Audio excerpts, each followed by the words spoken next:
अपनी बात रखने का अवसर दिया। अध्यक्ष जी, मैं मिडिल क्लास फैमिली से आता हूं। मेरे पिताजी प्राइमरी स्कूल में हेडमास्टर थे। गरीबी मैंने लोग लिखा होता है कि देख के आए, सुनी, मैंने तो अपने जीवन में इसका अनुभव किया सर।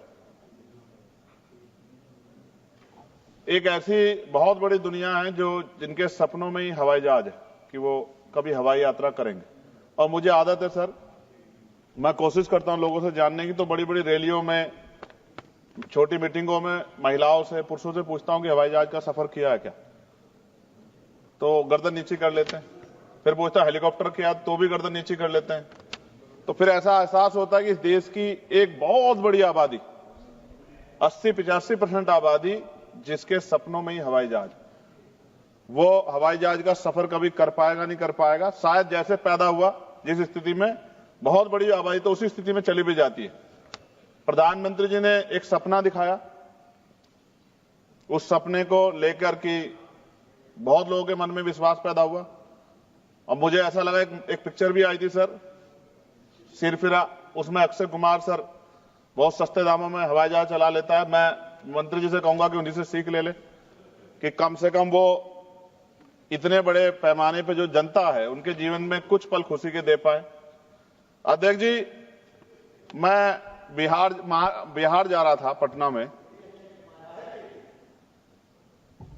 आपके लिए वहां इन्होंने एक यात्रा निकाल के माहौल खराब किया था गिरिराज सिंह जी ने, उसी को रोकने के लिए जा रहा था सर। तो मेरे साथ एक दिल्ली के द्वारका के सज्जन बैठे थे, गोयल जी। जब चर्चा हुई तो मैंने उनसे पूछा कि सर कहां आप, कैसे, तो उन्होंने कहा हमें जाना तो कुंभ में था सर। मैं बिल्कुल स्पष्ट सच बात बताऊंगा सर, मैं राजनीति नहीं करता सब चीजों पे, मगर इसलिए नहीं जा पा रहे क्योंकि मेरी पत्नी जाना चाहती थी, मगर बजट में नहीं आ रहा है, हमारे बजट से बाहर हो रहा है। तो हमने कैंसिल कर दिया अपना प्रोग्राम। कहां पे? कुंभ जाने का।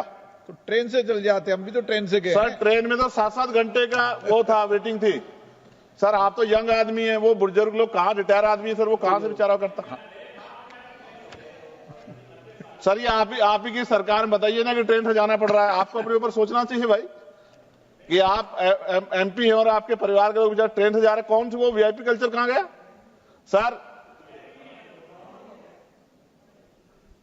वो सब परेशान थे, तो मैंने आके यहां आवाज उठाई, मंत्री जी को पकड़ा। मंत्री जी खड़े बैठे यहां कि भैया आप तो यंग आदमी हो, तो रोको इसको, इससे गलत हो रहा है। और मैं धन्यवाद दूंगा कि इन्होंने तत्काल अगले ही दिन मैंने खबर पढ़ी कि हवाई किराए में जो कुंभ जा रहे थे प्रयागराज, उसमें 30-40% की कटौती की गई। यानी कि जो 50-60 हजार रुपए हो रहा था उसको कम करके 25-30 हजार रुपए तक किया गया। ये तब हुआ, ये गवाह बैठे हैं मंत्री जी इस बात के। ये क्या कह रहे हैं, ये गंभीर बात पूछ लो सर, आप पूछ लो, कम करा सकते हो, पूछ लो आप ये पूछो, मैंने इनसे कहा नहीं कहा। और ये अगर ये इनके हाथ में दे तो फिर कैसे हुआ सर, ये भी मंत्री जी बता सकते हैं। तो सर मेन क्या है, बहुत, क्योंकि सरकारी नौकरियां तो सर 2% है, 98% प्राइवेट सेक्टर है। तो जो प्राइवेट जॉब करता है, जैसे एक्स कोई बेंगलुरु में निखिल और सुरभि वहां जॉब करते हैं और अपने घर आना चाहते हैं सर, एयरपोर्ट पे आ जाओ। आ रहा हूं सर, आ रहा हूं सर, करवा दो मंत्री जी से कह के, तो बहुत आसान हो जाए सर। तो सर वो अगर आना चाहते हैं और उन्होंने अपने, क्योंकि जितनी सैलरी है, सैलरी रोज नहीं बढ़ रही है सर उनकी, तो उन्होंने बजट बनाया हुआ है। इस आने और जाने में अक्सर उनको बड़ी परेशानी का सामना करना पड़ता है। ये वो लोग हैं जो जिनकी संख्या बहुत ज्यादा है सर। फ्लाइट अगर लेट हो जाए तो कई घंटे आपको एयरपोर्ट पे इंतजार करना पड़ेगा। कई बार 2-2 फ्लाइट ले जाती, बैठने की व्यवस्था भी नहीं रहती। लेकिन अगर आप लेट हो जाओ 5 मिनट तो फिर दूसरी फ्लाइट ढूंढो। उस समय में सर चाहे 3 घंटे हो, 4 घंटे हो, पानी का रेट सर 120, 200, 250 रुपए, जैसा आदमी वैसा पानी सर, जिसकी जितनी हैसियत है। अगर आपके बच्चे या परिवार है तो और परेशानी है सर, कोई पूछने वाला नहीं है सर। ये जो मैंने कल भी एक जवाब में जिस पे आपने कहा था, मंत्री जी को बोल दो, मंत्री जी एक वाटर कूलर भी एयरपोर्ट पे लगा दो, जरूरी थोड़ी बोतल का पानी पिए आदमी। ये अच्छी बात है सर, बहुत अच्छा सुझाव दिया आपने। पानी तो वैसे फ्री में मिलता है सर, हर एयरपोर्ट कहाँ पे। सर? ज्यादा कौन लोगों से को एयरपोर्ट पे सर? पता नहीं होता। बॉटल्ड वाटर नहीं, पीने का पानी तो मिलता है हर जगह पे, हर पीने का एयरपोर्ट पानी पे। क्या क्या बात बताई सर आपने? कौन, उसका नाम बता दो एयरपोर्ट का सर मुझे। दूसरी चीज है, हमने एक नया ये उड़ान स्कीम का हमने प्रेरणा लेते डायरेक्शन हुए दे दिया हमने आपको, उड़ान आप यात्री हर कैफे भी शुरू एयरपोर्ट किया पे सर। वाटर कूलर लगा दो, ये निःशुल्क कोलकाता पानी में शुरू मिले। किया, चेन्नई में शुरू किया, अहमदाबाद में भी, और बाकी सारे और एयरपोर्ट पे भी निःशुल्क करेंगे, पानी जहाँ मिले। पे 10 रुपए का वाटर बॉटल भी दे रहे हैं, 20 रुपए की टी कॉफी भी दे रहे हैं, 20 रुपए का एक और नमकीन भी दे रहे हैं, स्वीट भी दे रहे हैं। ये नहीं, ये किया है, ये वास्तव में है, ये वास्तव में है सर। अभी कोलकाता में किया है, चेन्नई में भी किया है, अहमदाबाद में भी किया है, हर जगह भी करेंगे। चलिए सर ने कुछ कहा, मंत्री जी इस पर फोकस करो। हर एयरपोर्ट पर पीने का पानी की व्यवस्था कर दो निःशुल्क।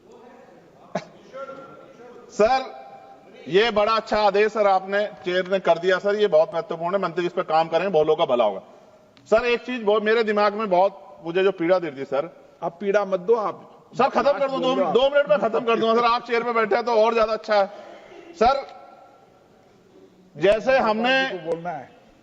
इसमें लिखा गया, दिया गया था कि अगर समय से पहले कराते हैं तो टिकट सस्ते होते हैं, और समय के साथ करा देते हैं तो टिकट महंगे होते हैं। ये अच्छी बात है सर। कुछ ही घंटों में ना तो सीट की संख्या बढ़ती, ना स्टाफ पे कोई प्रेशर आता, ना ही कोई ज्यादा माल आता, लेकिन रेट बहुत बढ़ जाते हैं। सर सवाल मेरा ये है मंत्री जी से, अगर जिन लोगों ने कुछ लंबे समय पहले टिकट खरीदा सस्ता, तो उनको बीमा में कुछ कम पैसा मिलता है क्या? या जिन्होंने महंगा टिकट खरीदा उनको अगर कोई दुर्घटना हो जाए सर, कुदरत ना करे हो, तो क्या ज्यादा पैसा मिलेगा क्या? ये जो पैसा तो बढ़ता है, लेकिन क्या इससे उसकी वैल्यू भी बढ़ती है क्या सर? लोअर के अपर के सर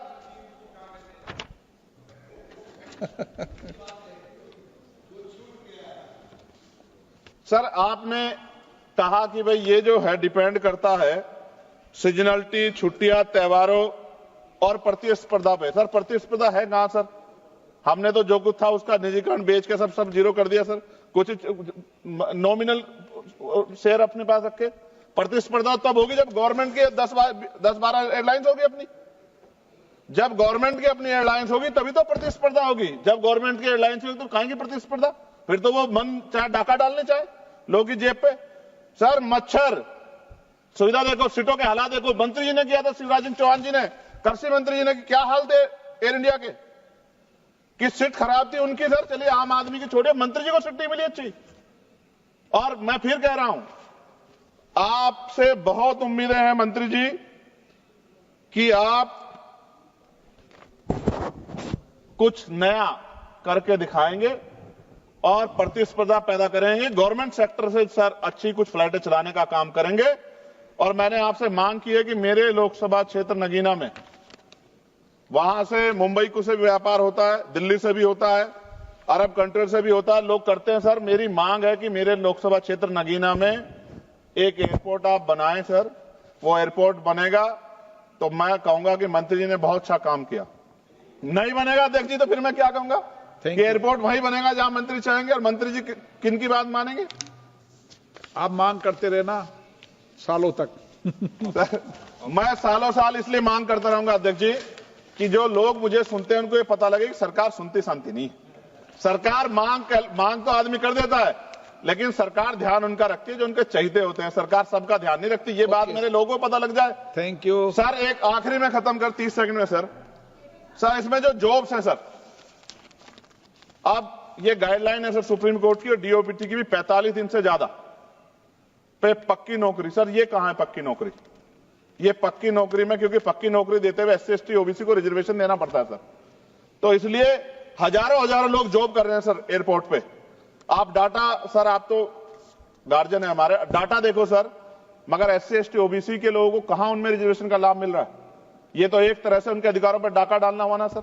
इसलिए मैं मंत्री से मांग करूंगा कि सबका ध्यान रखते हुए और नियम, कायदे, कानून, यानी कि संविधान ने जो शक्ति दी उसके आधार पर आगे बढ़े, देश का नाम रोशन करें। मैं आपका अध्यक्ष जी बहुत बहुत धन्यवाद करता हूं कि आपने मुझे मौका दिया।